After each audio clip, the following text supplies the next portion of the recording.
गांव में हल्की धुंध फैली थी। मुर्गे की बांग के साथ एक नई सुबह हुई। चूल्हे पर रोटियां सिक रही थीं। माया अपने बेटों को आवाज देते हुए बोली, अरे उठ जाओ बच्चों, गोपाल, राहुल, पता है दिन निकल चुका है, चलो उठ जाओ, अब कितना सोओगे।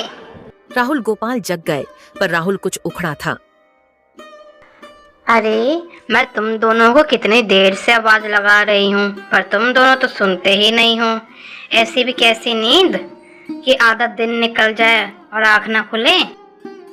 अरे माँ, वो कल ना मैं थोड़ा लेट आया था ना खेत से, तो थोड़ी ज्यादा नींद लग गई।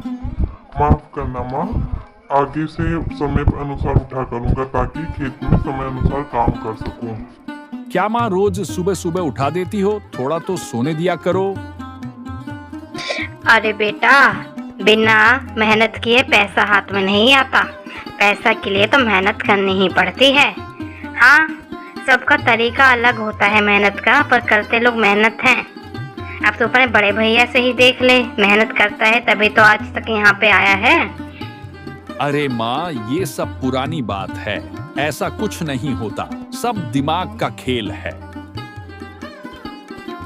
अरे माँ, बड़ा ही स्वादिष्ट खाना बनाया है, खा के तो मजा आ। राहुल गोपाल भोजन करके खेत की ओर निकल जाते हैं, पर राहुल को खेत काम करना पसंद नहीं था।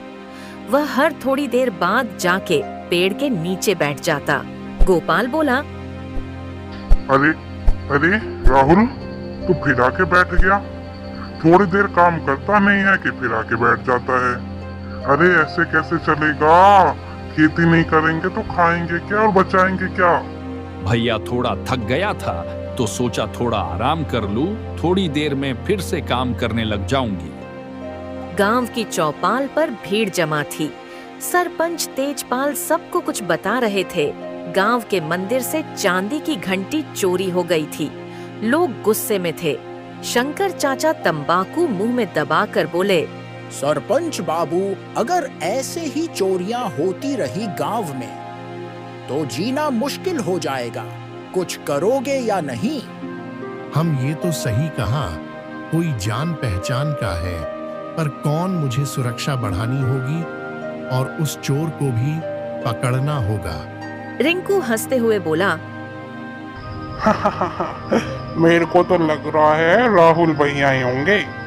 अरे यही तो दिमाग चलाते हैं, जब देखो तब अमीर बनने के सपने देखते हैं, पर काम तो कुछ करते ही नहीं। रिंकू, बस हर बात मजाक नहीं होती। राहुल को गुस्सा आया और वो रिंकू से बोला, अरे तेरा दिमाग खराब है, क्या क्या बोले जा रहा है ये? राहुल, बिना आग के धुआं नहीं होता, कुछ तो सच होगा ही इसके पीछे। गांव के बाहर एक साधु बाबा डेरा डाले हुए बैठे थे। अरे सुनो गांव वालों, मैंने सुना है कि गांव में एक प्रसिद्ध बाबा आए हैं और वो कोई राज जानते हैं 20-25 साल पुराना। गांव के लोग घूस प्यूस करने लगते हैं, पर माया माँ के चेहरे पर एक अजीब सा डर था। आखिर मुझे इतनी बेचैनी क्यों हो रही है? क्या ये वही सच तो नहीं जो मैंने इतने सालों से इस पूरे गांव वालों से और अपने बच्चों से छुपा रखा है? अगर वो सच सामने आ गया तो मेरा घर बर्बाद हो जाएगा। राहुल शर्मिंदा था और वह बोला, राहुल, क्या छुपाए जा रहे हो हमसे? हमें भी दिखा दो। सरपंच जी, मुझे माफ कर दीजिए, मैं लालच में आ गया था, पर मैं आगे से ऐसा कभी नहीं करूंगा। अरे बेटा, अगर हर कोई यही करने लगेगा, कभी कोई किसी पर भरोसा नहीं करेगा। मुझे तुम्हारी अम्मा से बात करनी होगी। राहुल मंदिर में सम्मान रखकर चला जाता है। एक रोज अम्मा बाबा से मिलने उनके डेरे पर पहुंची। बाबा की आंखें बंद थीं। तभी बाबा बोले, तो आ गई तुम, मुझे तुम्हारा ही तो इंतजार था। वो सच, वही सच जो तुमने आज तक अपने बच्चों तक को नहीं बताया है। मैं वही सच तो बताने आया हूँ। अम्मा का चेहरा स्याह पड़ गया। पर तुम ऐसा क्यों कर रहे हो? तुम्हें नहीं पता मेरी क्या मजबूरी थी? क्यों तुम मेरा घर खराब करना चाहते हो?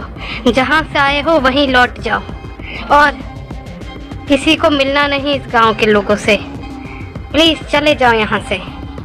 बाबा लंबी सांस भरते हुए बोले, अरे ऐसे कैसे चला जाऊं? तुमने कहा मैं चला जाऊं? मैं उसी सच की बात कर रहा हूँ। 20 साल पहले एक खेत में तुमने एक नवजात बच्चे को छुपाया था जिसको तुम जानते तक नहीं थे। वो बच्चा कोई और नहीं, मैं ही था। और मुझे पता है तुम्हारी क्या मजबूरी थी। तुम्हें मुझसे डरने की जरूरत नहीं है, क्योंकि मैं जानता हूँ कि तुमने उस दिन मुझे छुपा के मेरी ही जिंदगी बचाई थी। पर मैं देखना चाहता था कि तुम आज किस प्रकार से रहती हो। तुम्हें उसका कोई भय है कि नहीं? अम्मा की आंखों के सामने पुरानी बातें तैर गईं। धधकते खेत, खून में सना बच्चा और पुलिस का डर। क्या तुम सच कह रहे हो? क्या तुम वही बच्चे हो? मुझे माफ कर दो। तुम्हारे परिवार के लोग तुम्हारे जान के दुश्मन बने हुए थे और उस समय मैं तुम्हें अपना नहीं सकते थे, क्योंकि मेरा उस समय विवाह तक नहीं हुआ था। पर मुझे पता था कि वो गांव के लोग बहुत अच्छे हैं, कोई ना कोई तुम्हारी मदद कर ही देगा। अम्मा घर पहुंची। थोड़ी देर बाद राहुल आया और बोला, अम्मा मुझ माफ कर दो। मैं जानता हूँ आप मुझसे गुस्सा है, पर आप कुछ नहीं बोलोगे। मुझे सच में मेरे गलती का एहसास है, इसलिए मैं बस कुछ समय के लिए यहाँ से जाना चाहता हूँ। राहुल बेटा, तुझे मुझे बताने की कोई आवश्यकता नहीं है, क्योंकि मैं जानती हूँ कि तूने चोरी की है। पर मैं ये भी जानती हूँ कि तूने सारी चोरियाँ नहीं करी, इसके पीछे किसी और का ही हाथ है। पर तू अगर इस गांव से जाना चाहता है, अपनी गलती को सुधारना चाहता है, तो तू जा। राहुल ने अम्मा के पैर छुए और वो चला गया। कुछ दिन गुजरे थे, तभी एक सुबह गांव में हाहाकार मचा था। आग लग मेरे लगी। घर को है, ऊपर वाले ऐसा क्यों कर रहा है? शंकर चाचा का घर जल रहा था। बाबा आए और बोले, अरे कोई बचाओ, मेरे घर को है, ऊपर वाले ऐसा क्यों कर रहा है? अरे क्या हुआ शंकर, क्यों रो रहे हो? ये तो तुम्हारे ही कर्मों का फल है। आज नहीं तो कल तो मिलना ही था। तुम्हें लगता है कि तुम बहुत शातिर हो, परंतु तुम नहीं जानते कि मैं सब जानता हूँ। मुझे पता है कि गांव में जो हो रही थी चोरियां, वो तुम ही कर रहे थे और तुम्हारे गुंडे करवा रहे थे। अगर तुम्हें ऊपर वाले की मार से बचना है तो अपना गुनाह कबूल कर लो, अन्यथा ये तो सिर्फ शुरुआत है। शंकर चाचा रोते हुए बोले, क्या आप ये सब कैसे जानते हैं? आप तो इस गांव के भी नहीं हैं। पर आप सही कह रहे हो, मेरे ही कर्मों का फल है। देखो शंकर, ये वही सच है जो मैं बताने के लिए इस गांव में आया था। अगर तुमने नहीं बताया तो मैं बता दूंगा। इसलिए तुम बताओगे तो तुम्हारे परिवार की नजरों में तुम्हारी इज्जत बनी रहेगी, और अगर मैं बताता हूँ तो शायद वो ना रहे। बाकी इच्छा तुम्हारी है। बाबा की बात मानकर अगले ही दिन शंकर चाचा सब गांव वालों के सामने अपना गुनाह कबूल कर लेती है। सरपंच जी, सारी चोरियां मैंने ही की थी और राहुल के अंदर लालच भी मैंने ही जगाया। उसने चोरियां नहीं की, मैंने की है। सरपंच शंकर चाचा से बोला, वाह शंकर, वाह क्या साजिश थी। अपने ही गांव में मंदिर में चोरी की और इल्जाम लगाया राहुल पर। सरपंच राहुल से बोला, राहुल, शंकर तो पुलिस स्टेशन गया। पी बेटा, तू इन गलत कामों में मत पड़, नहीं तो शंकर जैसा हाल होगा। सरपंच जी, मैं जल्दी कमाने की लालच में अंधा हो गया था, पर अम्मा हमेशा बोलती है कि मेहनत से ही सफलता मिलती है, और जब मेरे चोरी पकड़ी गई तो मैं अंदर ही अंदर टूटने लगा। बाबा गांव वालों को देखते हुए बोले, राहुल बेटा, तुम्हारे संस्कार बहुत उच्च है। तूने गलती की, परंतु उसका प्रायश्चित भी किया, भागा नहीं। और अब से मैं आशा करता हूँ कि तू कभी भी चोरी नहीं करेगा। मेहनत से हर एक चीज जीती जा सकती है। हाँ बाबा, मैं जानती हूँ कि मेरा बेटा कभी कुछ गलत नहीं कर सकता। वो तो उसकी बुद्धि में था कि जल्दी पैसा कैसा कमाया जाए, परंतु वह अब समझ चुका है कि जल्दी पैसा कमाने का कोई भी मंत्र नहीं होता। मेहनत ही है जिससे वो सब पा सकता है। 2 दिन बाद अम्मा बाबा से मिलने जाती है। तुम्हारा बहुत बहुत धन्यवाद। जब तुम गांव में आए थे तो मेरे अंदर एक डर था कि शायद तुम मेरी राज को ठोल मटोल करके सबको बताओगे, परंतु नहीं, तुम तो इस गांव में मेरे बच्चे को समझाने और सुधारने आए। मैं तुम्हारा ये उपकार कभी नहीं भूलूंगी और आशा करती हूँ कि तुम्हारा जीवन सफल रहे। बाबा मुस्कुराते हुए बोले, अरे नहीं नहीं माँ जी, मैंने कुछ भी नहीं किया। मैं आपका राज नहीं बल्कि उस चाचा का राज बताने आया था जो गांव में रहकर ही गांव को लूट रहा था। मुझे पता था कि वो बहुत पहले से गांव में ऐसा कर रहा है, परंतु मेरे पास कोई सबूत नहीं था। जब सबूत आया तो मैं गांव में आ गया। बस अब मैं चलता हूँ।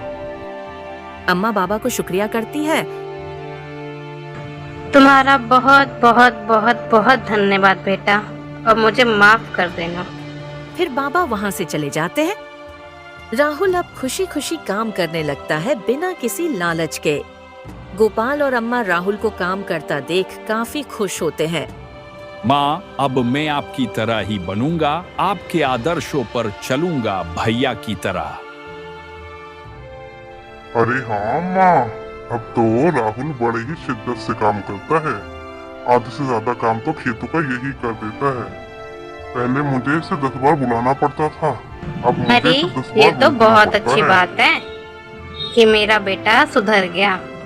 मुझे पता था राहुल की संगति गलत है, पर वो सुधर जाएगा। तूने मेरा नाम बेटा रोशन कर दिया। खुश रहे। अब सब कुछ सही हो जाता है।